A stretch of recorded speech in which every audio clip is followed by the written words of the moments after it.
under-resourced. We know that it's community organizations that are not well-funded or not well-supported by the city. So that's the first thing we must accept when we say that something is unacceptable.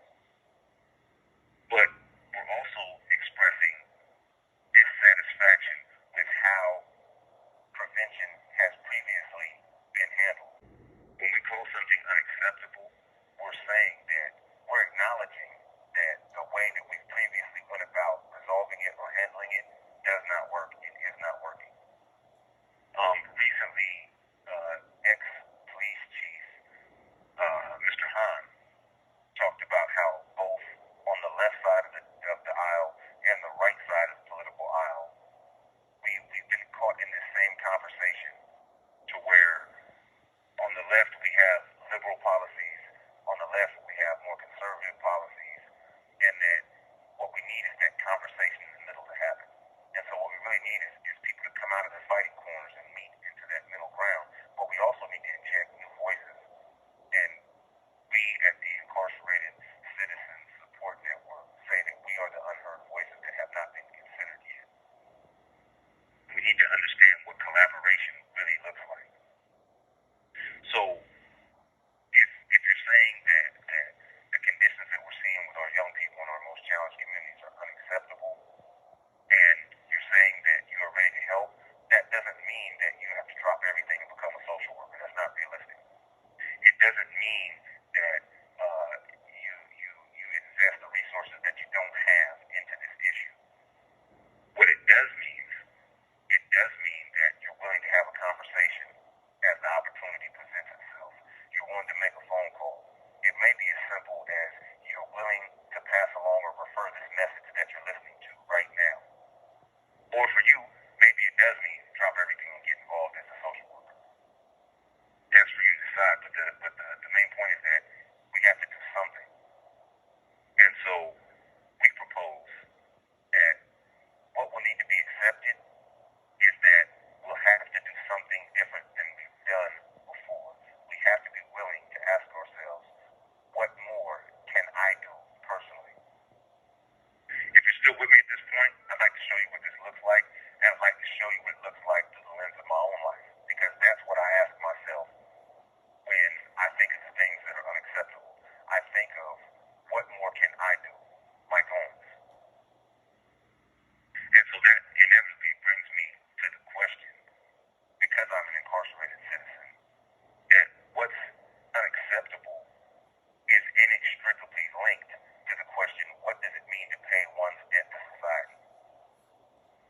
So let's start with talking about what paying your debt to society doesn't mean. It doesn't mean sitting in a cell or in the day room watching TV all day. It doesn't mean being more concerned about perfecting your jump shot than perfecting your education or a vocation or trade or what will allow returning citizens to be successful on re-entry into society.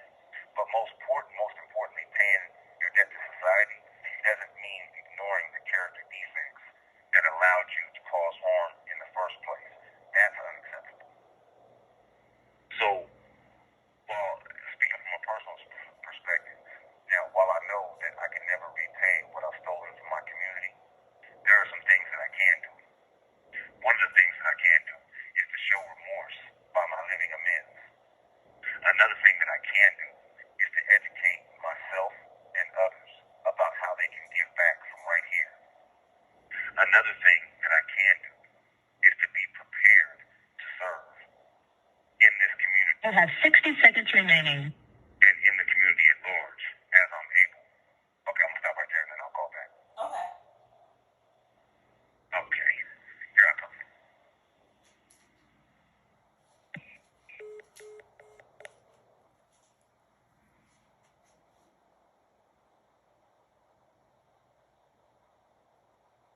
At this point, it's probably a good time to address the obvious. You know, I've talked a lot about what I can do personally to serve, which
why. Let us tell you what succeeded in helping us to turn our lives around and to become producers and not just drags on society. By sharing the link to the Incarcerated Citizen Service Network within your network, you can help us remedy the problems that are plaguing our youth that are risk immersed and are headed toward becoming offenders. I know that I'm responsible for horrendous crimes, but I'm saying to you that there's no one better suited to help design the type of prevention and intervention programs our communities need. It's unacceptable that disgust over the harm that I've caused be the reason I am barred from helping to bring healing. What we need are people who are willing to hear out our ideas and then judge whether or not we have something to contribute. We have an open call to anyone who's willing to work with us.